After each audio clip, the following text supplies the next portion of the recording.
back to another episode. I think this is episode 4? Maybe 4, maybe 5, I'm not sure. It's been a couple days, so I figured I would put a new video out. And I have done quite a few things since the last video. This was a lot of stuff that I didn't feel was important to make videos about. It was just me building and getting into AE2 in a serious way. So I figure we'll just kind of start with all that, and yeah, the upcoming project I think is to finish off the auto crafting system. We're making the jump from a big reactor to 100% solar power. That's actually the reason I got into AE2, because crafting those things takes a while. And yeah, I believe the project after that's going to be an auto enchanter for our mob essence, with which we have quite a few now. So yeah, same base, nothing's really changed. I might have moved some things around or gotten rid of a couple things. The chicken pit's still there. But yeah, so let's do a nice little tour of the AE system I have been putting together here. The first thing I did was I expanded the base down and out. And since there's not, I don't know if you remember, we'll take a look here a little later, but there's not a lot of space on the surface in the area I'm in. I think I've done okay with what I have. I wish I would have done things a little bit differently, but you know, I've got the tree farm up there and the smeltery, which I really don't use, and that should be enough. So I have made use of elevator blocks, which I have fixed with our mob spawner. So let's take a look at that and see what we've done with that here. So here's our mob spawner. Okay, it currently has a rancher in it because I needed wool, but that's the nice thing about this setup. You can just switch out the rancher and the grinder and go from there. Now the grinder itself, or rather the auto spawner itself, is not currently enabled. It doesn't have a safari net in it, but we do have a nice kind of oddly shaped tank. I wonder if there was a creeper in here at one point. A tank with plenty of mob essence. I mean, this is a ridiculous amount, but one of the reasons we have so much... Oh, and I don't have any of my armor on. That would have let me just jump that. Give me a moment. We'll just turn into an owl here and fly around that way. Anyway. So, one of the issues that I ran into initially was that the auto spawner wasn't self-sufficient. You had to have some other source of mob juice or just like take it out of levels, and that seemed like a pain in the butt to me, so I designed and set up my first essence berry farm.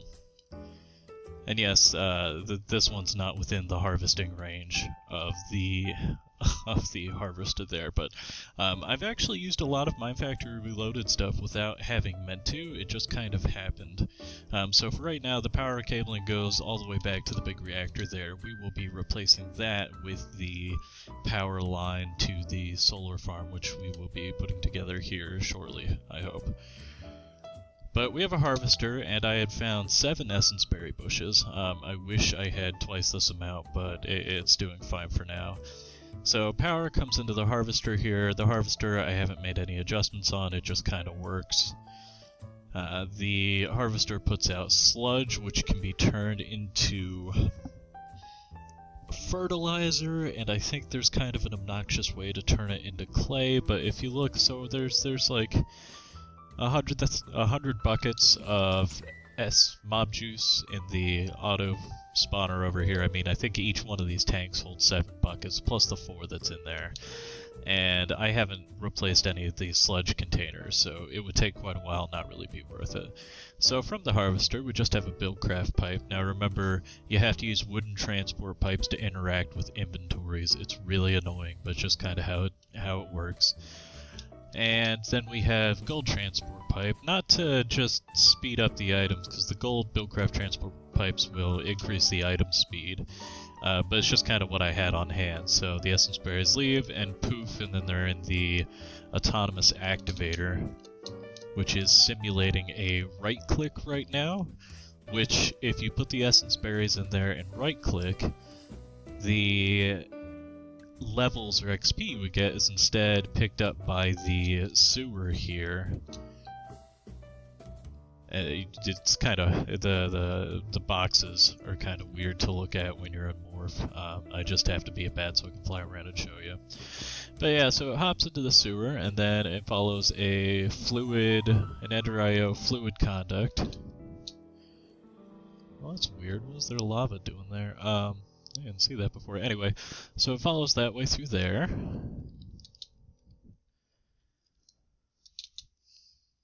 Comes out. Oh, that's the lava. Okay, it is part of the decoration. So it comes out and around into the cage itself and just directly into the tank.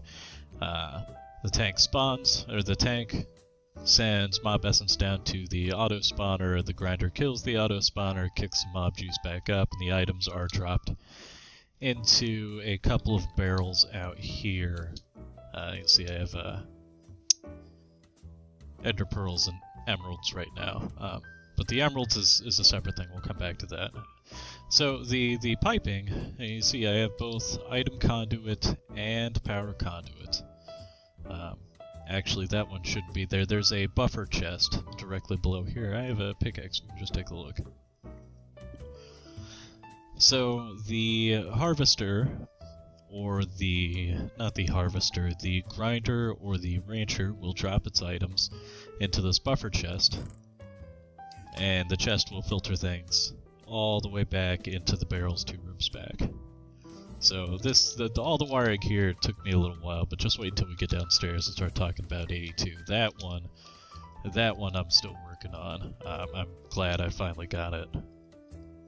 So this is why I use quite clear glass, except on the occasional time where you can't see it and you're just kind of stuck trying to figure out why you can't move. Okay, so that is our auto spawner / sheep shearer system. It's more or less compact, and I had a lot of fun doing it. And this has come in very handy. I needed emerald pearls for this solar farm that I've been wanting to put together, so this was really the first step in all of that. I think the auto spawner was done last episode. This was new. So let's move on to the next new thing. Yes, essence berry bushes, mob spawner, emerald farm. So, for those of you that don't know, villagers shed emeralds. So I had 3 safari nets. I went ghast hunting, and I got some ghast tears, and I made 3, and then I'm like, oh wait, I had this mob spawner, I could just grab one and clone it. And then I moved them over like 2 by 2, but still, made it quite a bit easier. Now the villagers shed emeralds, which can drop through the half slab into this chest here, which, if you don't know, can also be opened through a half slab, which is kind of nice. The chest itself feeds into that same line that's coming from the auto spawner. And here you can see it continue here. So this line goes all the way back to the reactor. This drops the items into the barrels here. The third one actually isn't connected yet, but I just haven't gotten that far. And then here is where the other line comes out. So here's the line going into the villager farm. Or I'm sorry, here's the line going into the barrels, and it comes back here and into the reactor. So we're using a lot of power from our reactor. We've actually got a loop of power going around. And it's burning through a lot of Eulorium. I don't think I have any left in this thing. Yeah. So anyway, let's go downstairs and grab some and keep this reactor running for a little while. So, let me turn back into myself here. Let me grab some Eulorium. Okay, good, I have some. Let me go fill up the reactor and we'll come back down here.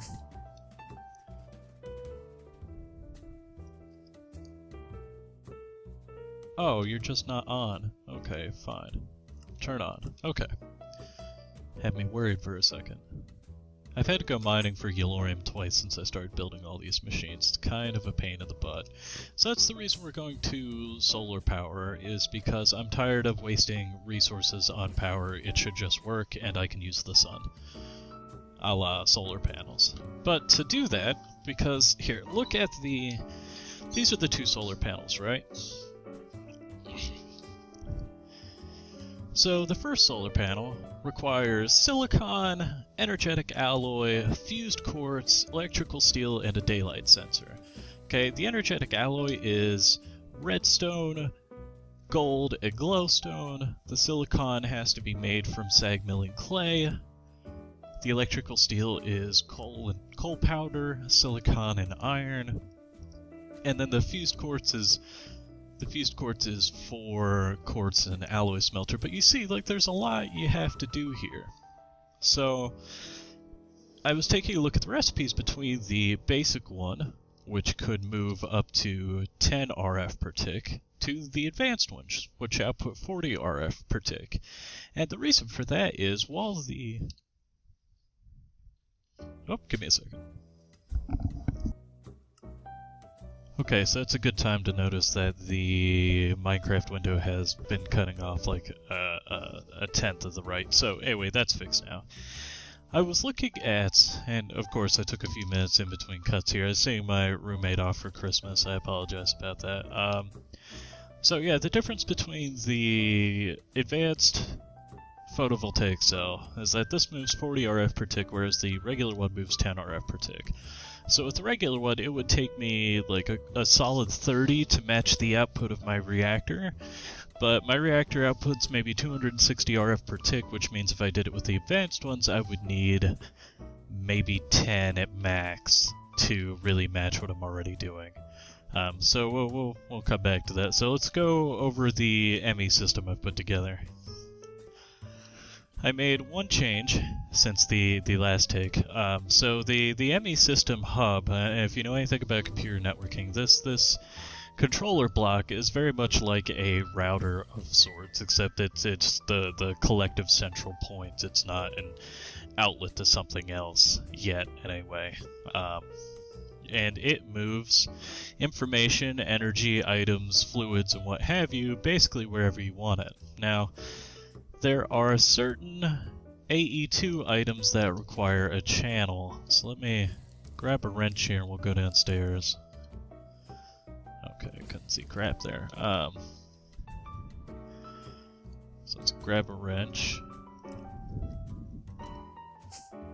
Okay, and this is the bottom level of our base right now. It's just collectively stuff and auto crafting. But if we come over here, I just need to try and get in here somehow. I could always set those back down. That's fine. Okay, so now we're in here. There are certain items that require channels, whereas other ones don't, and that's the real limitation to the AE cables, is that you can put as many items on it as you want, provided there are no more than 8 items on the cable that use channels. So, for instance, putting power to a machine doesn't cost a channel, but an ME interface and a import bus do. So on this first line I have coming down, let's see, I have 1, 2, I guess only 3 channels being used? Yeah. 4, I'm sorry. No, it's only 3. I'm only using 3 on that one. That's kind of weird. I could have used more on that one. So on the second one here, I'm using almost all of it. So I've got 1, 2, 3, 4, 5, 6, 7, 8 altogether on this one, which is the max these sorts of cables can hold, and it runs it back up to the ME controller. And then for the molecular assembler I have over here, I'm only using 2 channels, power, a interface. Oh, I'm sorry, I'm using 3 channels, 2 interfaces, a power input, which isn't an interface, so 2 interfaces and 1 import bus. Go ahead and hook everything back up here. Import bus, and that's everything I had, okay. But you can't see it from out here, which is kind of nice. So I have 5 inscribers, 4, 1 for each press, because you do need to have 1 for each different type of like press item you're making, which is not something I realized at first. And then a 5th one to actually create the processors. So this one I have an import bus, or an export bus rather, only exporting redstone, and a second one exporting printed silicon, which has a crafting card on the export bus that will craft printed silicon as needed. So this will constantly constantly be supplied with redstone, silicon, and then you just put in your printed circuit here, and then you get your processor. The molecular assembler, the interfaces work in the same way, except that you can pretty much make anything that you would use a crafting table for. So, the ME controller is here. Now, each side can take up to 32 channels, okay? But the cables have different channels too, much in the same way the different power cables have different amounts of power they can, transport. So the basic Fluix cable here can handle 8 channels, which I thought was enough for, like the energy acceptor, and some other stuff that doesn't really require channels. So that's just powering this stuff as well as this, which is on the other side of a panel here. The other one coming off the left here powers the drive, which has all of our storage. Also powers the crystal growth accelerators for pure crystals and what have you. And then runs over here and powers our crafting unit, which you need for auto crafting. I have a 1 kilobyte storage unit and 2 crafting co-processors, so it can handle up to 2 or 3 items at a time when it's crafting. So for instance, and let's give this a shot here. So let's do another advanced... So you have 3 types of terminals. You have an interface terminal, a pattern terminal, and a crafting terminal. A pattern terminal is what you use to make blank patterns, or what you use to make patterns for your ME interfaces. So one of the patterns I had was for vibrant crystals. So these aren't actually items, you just click in there to put something there. Then you click that and it gives you the pattern. You can see that I have quite a few interfaces set up. I've got the sag mill interface, molecular assembler, these are my inscribers, and then the alloy smelter. And all these are encoded patterns. So I have made the requisite patterns for everything from base materials up until the advanced solar or the advanced photovoltaic cell. So let's try and craft one. Actually, tell you what, why don't we craft 2? We'll see what it does here. So it says, I'm missing acacia wood slabs. That's interesting.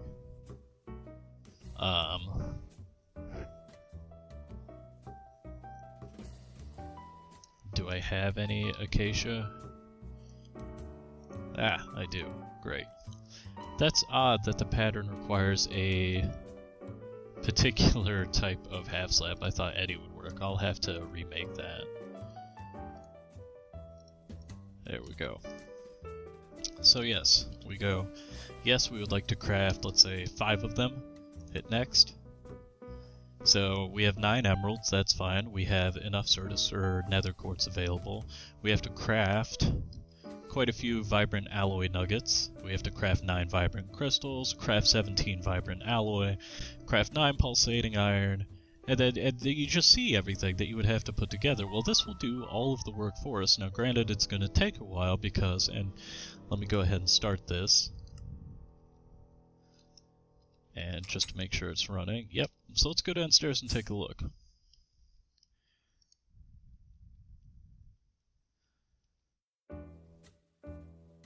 I'm sorry. So here's our alloy smelter. It is currently making us energetic alloy for our vibrant alloys and the vibrant crystal. It's going to take a while. I have an octadic capacitor in here which will speed things up a little bit, but not a ton. Now we've also got the sag mill set up here, and I've got a pattern on this that will make us Certus dust as long as we have, regular Certus quartz. So yeah, I mean, this does so much work for me. You saw the crafting list, and that would take you so long to be able to set it up, and this makes things very easy to add on to already existing projects without so much work. Now, the AE system is a little difficult to understand. And in here, I have a dense Fluix crystal. Let me turn off the music. It wasn't going earlier. There we go. I have a dense Fluix cable. Okay, that thing can do 32 channels. Out of this one dense Fluix crystal, Fluix cable rather,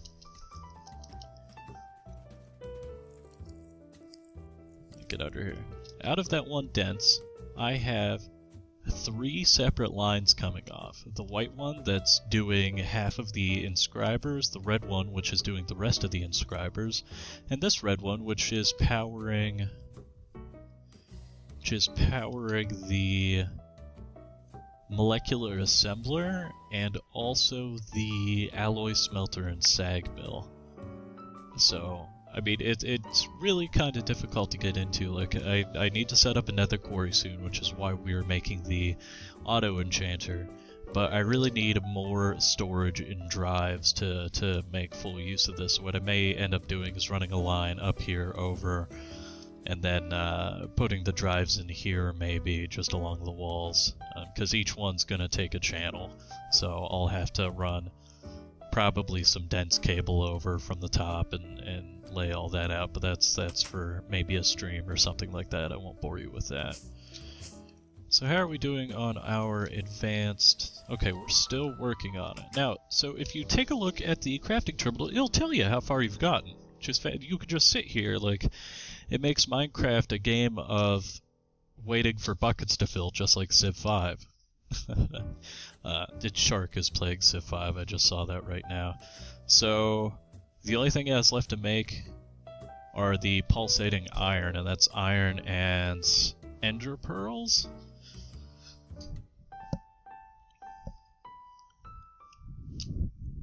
This also gotta make the fused quartz and then the enlightened fused quartz, which is fused quartz and glowstone. So I've never played with GregTech, but I can imagine this is what it's like to have to deal with GregTech. Now the good news is the crafting goes really, really quickly. It's the processing of the machines that does not, but it can interact with just about everything. You just gotta make sure that things that aren't, or rather machines that have inputs that aren't specific to the recipe, for instance the presses from AE2. Those presses can just stick in the machine, they're not consumed, so they're not counted as inputs. The only thing you input is, for instance, pure Certus quartz and then a calculation, or a printed calculation chipset, or whatever it's called. And it's still going. Oh, we should have some, actually. Yeah, we have 2. Alright, okay, so let's run a quick experiment. We're about 22 minutes, so maybe we'll do this and call it an episode. Next episode I can set up the auto enchanter. Go ahead and sleep. You may not rest now, you are a morph. Well, if I could delete some of these morphs, I wouldn't have to be. That is something you can enable in the configuration files, but I just haven't gotten around to it. I probably should. It's kind of annoying to have to morph back. So, let's see here. Actually, the first thing we're going to do, we're going to deactivate the reactor.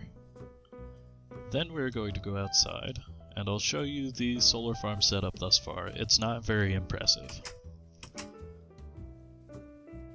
So there are a couple things to keep in mind when working with channels and like farms like this, right? Is the cable here has a maximum load of 640 RF per tick. So this one's 40, this one's 80, 120, 160, 200, 240, 280. So this is what my reactor's already pulling on. Let me get down here because I have to set all these to be export. So extract, extract, extract, extract, and extract. Now we've got a couple more which should surpass our big reactor for free. I mean, it's in a pretty shady area, but that doesn't matter. It has a direct line up to the sky, and that's all it cares about. So you were filling up, but you're supposed to be extracting.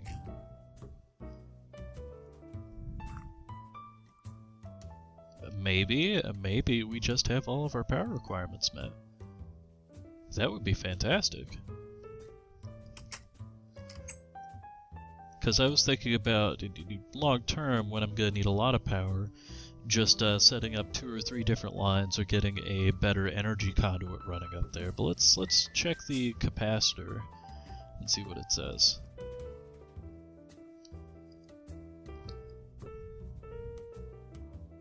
Oh yeah, no, that thing's charging. So everything's running except the reactor. Now, let's see here. Is reactors? Let's check the power coming out of the reactor, because that will be indicative of here too. No, we're at power neutral. That's fantastic. Let me grab the other, if I don't drown.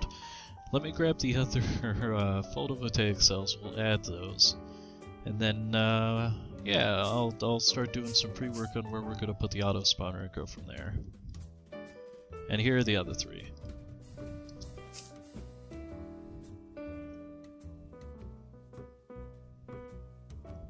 I need to put a door out there.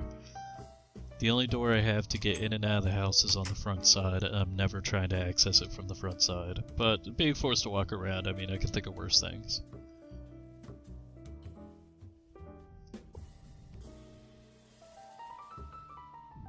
So 4 times 5 is 200, 240, 280, 320, 360... 400. Alright, just one more, we'll have the set complete. But yeah, so that's actually a pretty big accomplishment. I feel like I have solidly moved into the mid-game now, and the next project will be setting up our auto enchanter and getting, maybe if not next episode, the episode after, a ender quarry going. Alright gang, well thanks for staying tuned the entire episode. Drop me a subscribe if you enjoyed, or shoot me a like, or I don't know, just kind of watch the videos because it's really just the views that matter. I hope you all have a happy holiday season. I think I will be recording a episode on Christmas. Everybody else on the server is kind of skedaddled for the holidays. We haven't seen Jake in a week and a half or 2. I sent him a message asking him to make sure he's doing okay and haven't heard back. So, Jake, buddy, if you're watching, let us know you're alive. We're not necessarily concerned, but, you know, just in general concerned about your well-being. Anyway, happy holidays all, and you have a